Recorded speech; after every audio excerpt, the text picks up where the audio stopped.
जयपुर विकास प्राधिकरण अधिकारियों की तानाशाही, हिटलरी फरमान, भ्रष्टाचार और गुंडागर्दी चरम पर। जेडीए जयपुर में अखबारों की एंट्री पर बैन लगाकर जेडीए सुप्रीम कोर्ट के फैसले को दे रहा चुनौती। दैनिक हिलव्यू समाचार सहित कई वास्तविक अखबार जेडीए के भ्रष्टाचार और सरकारी भूमियों के अतिक्रमण, इकोलॉजिकल जोन, ग्रीन बेल्ट, कृषि भूमि व चारागाह भूमि पर बन रही अवैध विलाओं और कॉलोनियों के विरुद्ध कर रहे हैं स्टोरी कवर। जेडीए अधिकारियों की भूमाफियाओं, हरियाली माफियाओं के साथ मिलीभगत और भ्रष्टाचार उजागर करने वाले वास्तविक अखबारों के वितरण पर मौखिक रोक लगाने वाले वर्तमान आयुक्त सिद्धार्थ महाजन के खिलाफ जारी हुआ कानूनी नोटिस।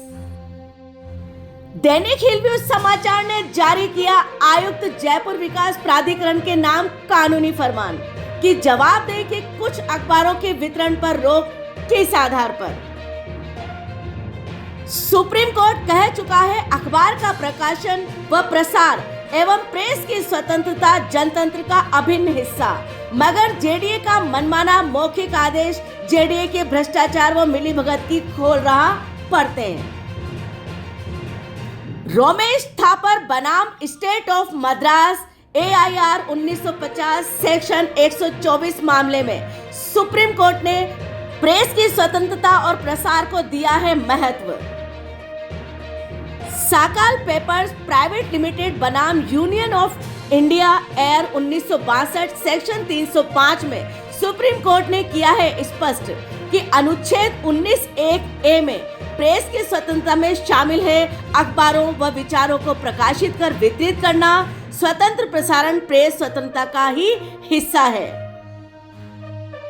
बेनेट कोलेमन एंड कंपनी बनाम यूनियन ऑफ इंडिया में सुप्रीम कोर्ट ने समाचार पत्र के सर्कुलेशन यानी प्रसार क्षमता को प्रेस की स्वतंत्रता से जोड़ा है। जी हां, इस वक्त हम आपके सामने मामला लेकर आए हैं जयपुर विकास प्राधिकरण की हिटलरी और तानाशाही के फरमान के बारे में, जो कि मौखिक रूप से जारी किया गया है। आखिर इस तरह का हिटलरी फरमान लिखित रूप में जारी भी कैसे हो सकता है, जब सुप्रीम कोर्ट स्वयं प्रेस की स्वतंत्रता और प्रेस के प्रसार के साथ खड़ा हो। जी हां, जयपुर विकास प्राधिकरण में कुछ चुनिंदा अखबारों के मामले में प्रवेश वितरण को लेकर विवाद खड़ा हो गया है और अब वो कानूनी मोड़ लेने जा रहा है। दैनिक हिलव्यू समाचार सहित कई अखबारों के वितरण पर मौखिक प्रतिबंध के खिलाफ दैनिक हिलव्यू समाचार ने जेडीए के वर्तमान आयुक्त सिद्धार्थ महाजन को कानूनी नोटिस जारी करवा दिया है।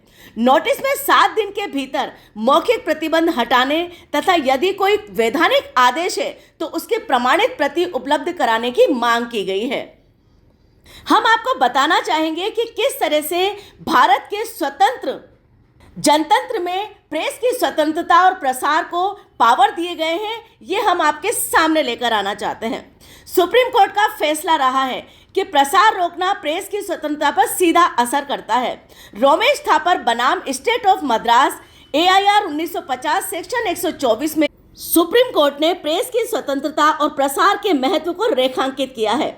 इस मामले में पत्रिका यानी अखबार के प्रवेश और प्रसार पर रोक का मुद्दा सामने आया था और बाद में संवैधानिक विकास को ध्यान में रखते हुए आज प्रतिबंधों की वैधता अनुच्छेद 19(2) की कसौटी पर परखी जा सकती है।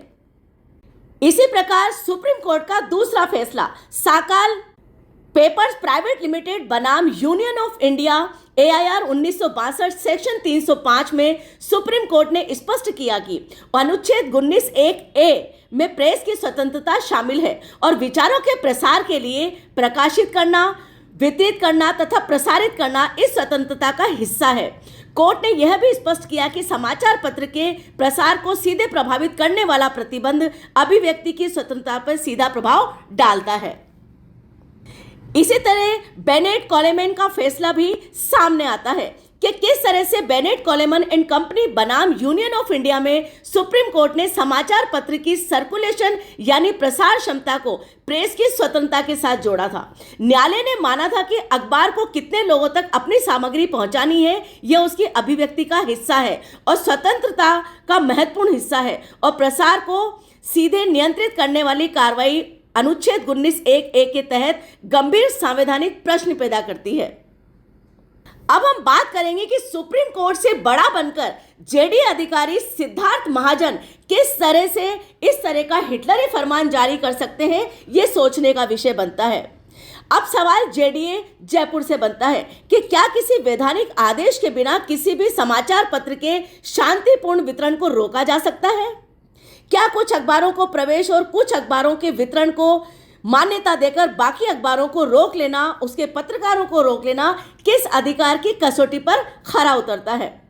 क्या पत्रकारिता और जनहित की सूचनाओं के प्रसार के लिए बनाए गए नियम सभी समाचार पत्रों पर समान रूप से लागू होते हैं? नोटिस में यह भी सवाल उठाया गया है कि यदि कुछ समाचार पत्रों को जेडीए में परिसर में प्रवेश और वितरण की अनुमति है तो दैनिक हिलव्यू समाचार सहित खुलासा करने वाले अखबारों को किस आधार पर रोका जा रहा है? यह पिक एंड चूज की नीति यानी चयनात्मक कार्रवाई किस तरह से तर्कसंगत और वैधानिक आधार पा सकती है? सरकारी विभाग में पास बनवाकर पत्रकार का प्रवेश किस नियम के तहत जेडीए के हिटलरशाही कानून ने लागू किया है? जेडीए में क्या प्रवेश व्यवस्था सभी समाचार पत्रों पर एक जैसी लागू है? सभी समाचार पत्रों के पत्रकारों, इलेक्ट्रॉनिक चैनल के पत्रकारों पर एक जैसी लागू है? यह प्रश्न भी उठाया गया है नोटिस में। दैनिक हिलव्यू समाचार ने 7 दिन का अल्टीमेटम दिया है जयपुर विकास प्राधिकरण के आयुक्त सिद्धार्थ महाजन सहित जेडीए के समस्त प्रशासन को, अन्यथा कोर्ट में जवाब देना होगा जेडीए के अधिकारियों को।